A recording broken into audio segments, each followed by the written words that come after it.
ఇక్కడ మనం అనుకున్న దానికంటే చాలా పెద్ద విషయమే ఉందన్నా. ఈ పెళ్ళే వరకు మనం ప్రాణాలతో ఉండాలంటే పెద్ద భూత వైద్యుని తీసుకురావాల్సిందే.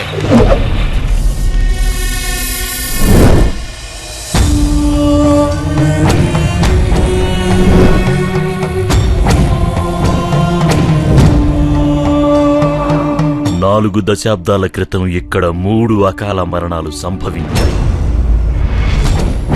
1813, 18-9 భారతీయులు అదృష్టంగా భావించే సంఖ్య.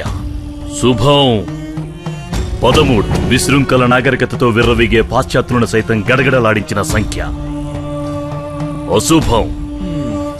ఈ సంఖ్యలో ఉన్న శుభ అశుభాల్లాగానే ఈ మహల్లో ఎప్పుడూ మంచి చెడు ఎదురుపడుతూనే ఉంటాయి. అద్భుతమైన ముఖవర్చస్సు, ఆ చూపులో తేజస్సు, అణువణువున ఉట్టిపడే రాజసం. నమ్ముకున్న వారికి దేవుడు, నమ్మకద్రోహుల పాలిట యముడు.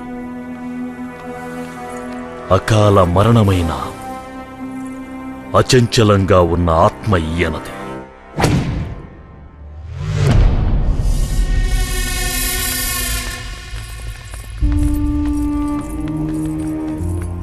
స్వామి, మీతో మాట్లాడడానికి వచ్చాను. అది మీరు అనుమతిస్తేనే.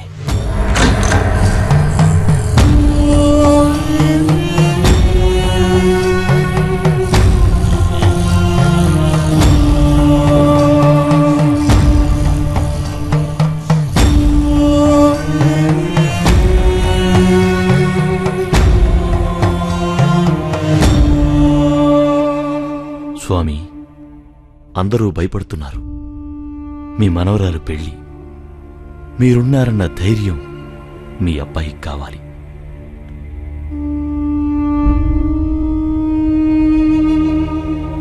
అలాగే స్వామి, ఏ పొరపాటు జరగకుండా నేను చూసుకుంటాను. మీరు విశ్రాంతి తీసుకోండి.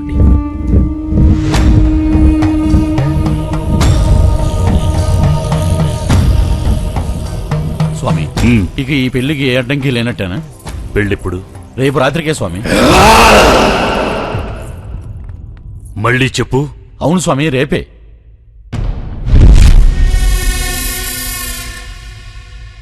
పెళ్ళెక్కడా? ఇంకెక్కడ స్వామి, గంధర్వ మహల్లోనే. నా ప్రేమ ఓడిపోకూడదు. ఇక్కడ పెళ్ళంటూ జరిగితే నాకు అమృతవల్లికే జరుగుతుంది. మన మధ్య ఎవడడ్డొచ్చినా చంపేస్తాను. దాసు, ప్రేతపీఠం.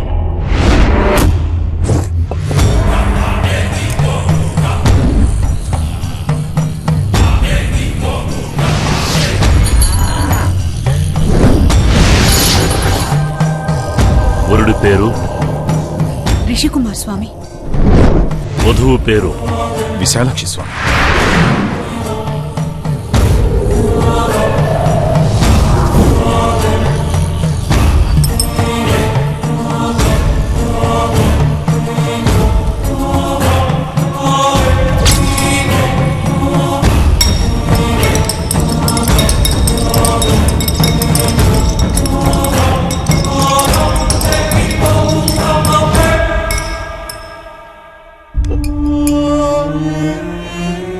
నాకు తెలుసు స్వామి, గంధర్వ మహల్లో పెళ్ళంటే నువ్వు తప్పకుండా వస్తావని.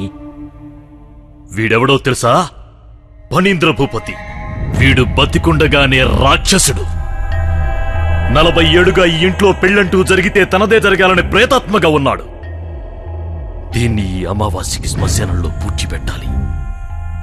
అంతవరకు జాగ్రత్త. రేపు ఏ రోజో తెలిసే ముహూర్తం పెట్టారా రాయుడు స్వామి?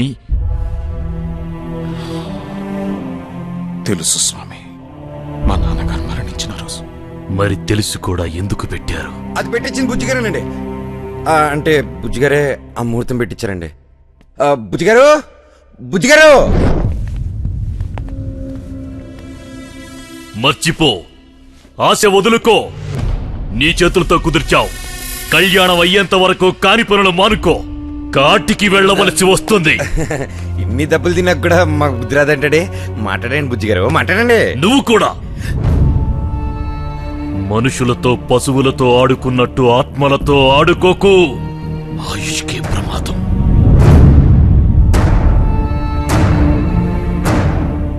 ఆత్మలు ఆత్మలుగా ఉన్నంతసేపు ఏ సమస్య లేదు. కానీ వాటిని రెచ్చగొడితే మాత్రం అదే ఆహ్వానం అనుకుంటాయి. నచ్చిన వాళ్ల మీద ఆవాహం అవుతాయి. అప్పుడు వాటిని అదుపు చేయటం ఎవరి వల్ల కాదో. స్వామి, మరి పెళ్లి? ఎల్లుండి ఉదయం 10:22 ముహూర్తం ఉంది. అదే ముహూర్తాన్ని ఖాయం చేసుకోండి. రేపు సంధ్యా సమయానికి నేను మళ్ళీ వస్తాను.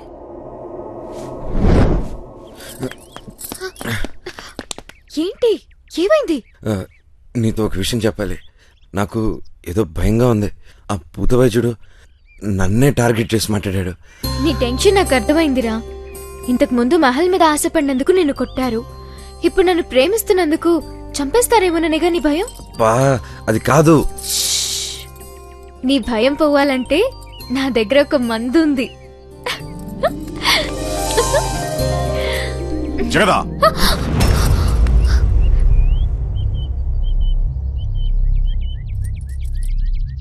మీ తల్లిదండ్రులు పిలిపించు, మాట్లాడాలి. నాన్నా, నీ కోరిక నీ మనవడు నెరవేర్చబోతున్నాడు. గంధర్వ మహల్ నుండి పిలుపొచ్చింది. వెళ్తున్నా.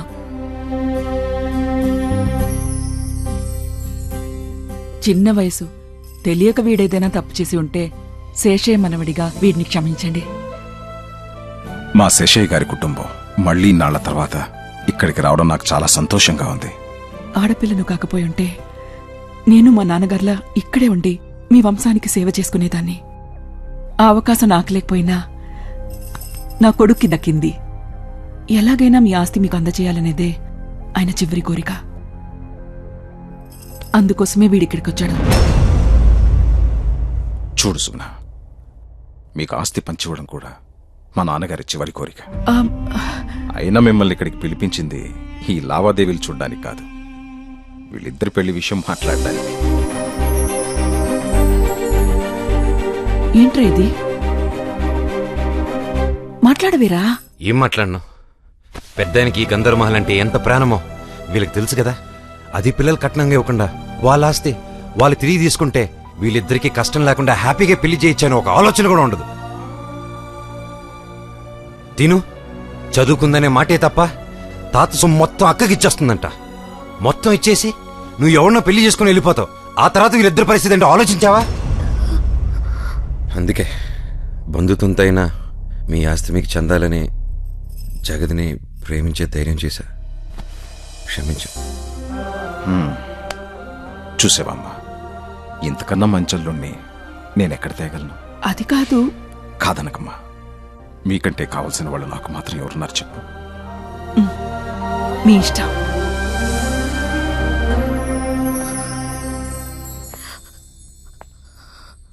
నేను శేషేమనడం తెలియగానే నీ స్థాయికి సరిపోనని ఆలోచిస్తున్నావా?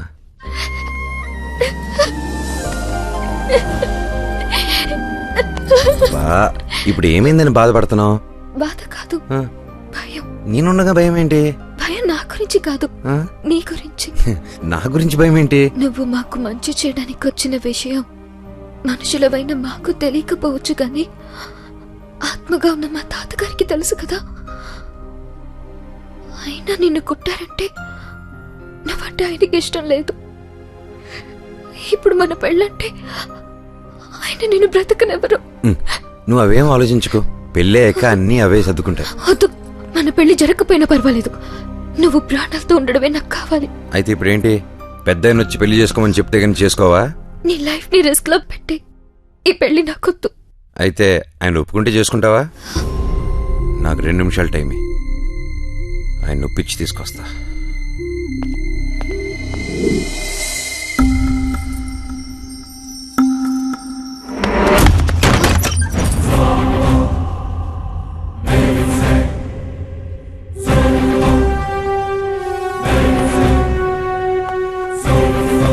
ఆయన డ్రెస్ వేసుకొచ్చినంత మాత్రాన ఆయన ఒప్పుకున్నట్ట? నా మాట విని నువ్వు ఇక్కడి నుంచి వెళ్ళిపో. బా జగదా, పెద్ద నన్ను కొట్టలేదు. ఇదంతా నేనాడిన డ్రామా. గంధర్వ మహల్ ఇబ్బందుల్లో ఉందని అమ్మ చెప్తే బయలుదేరి వచ్చాను.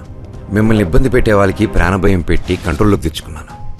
పెద్దానికి ప్రాణమైన ఈ మహల్ కట్నంగా ఇస్తున్నారని నిద్రపట్టలేదు. ఆ రాత్రే నరసింహరాయుడు గారు నన్ను ఆత్మగా వచ్చి కొట్టారని మిమ్మల్ని అంతా నమ్మించాను. మరి గుర్రం మీద వచ్చి ఇల్లు వదిలి వెళ్ళకూడదని కొట్టారని చెప్పావు. అది నేను చెప్తేనే కదా మీకు తెలిసింది. నీకు దగ్గర అవుదామని చెప్పిన అబద్ధం. మరి తాతయ్య కొట్టారని బుజ్జంకులు కూడా చెప్పారు. వాడిని కొట్టింది కూడా నేనే. మహల్ పత్రాలు తీసుకున్నాడనే ఈ డ్రెస్ వేసుకొని చీకట్లో కొట్టి పెద్దనే కొట్టారని నమ్మించా. మరి భూత వైద్యుడు ఆత్మలున్నాయని చెప్పాడుగా. అప్పటి నుంచే నాకు అనుమానం మొదలైంది. మా అమ్మ చెప్తూ ఉంటే ఈ రోజుల్లో ఆత్మలేంటి అనుకున్నా. కానీ ఇప్పుడు ఇవన్నీ చూస్తుంటే నిజమే అనిపిస్తుంది. ఒకవేళ తాతయ్య ఆత్మగా ఇక్కడున్నా నిన్నేం చేయరు. ఆయన తరపున నువ్వు మమ్మల్ని, ఈ మహల్ని కాపాడుతున్నావుగా. ఈ విషయం ఎక్కడితో మర్చిపోతాం. పెళ్ళయ్యేంత వరకు నేనే బార్బుజీని కొట్టానని ఎవరికి తెలియదు.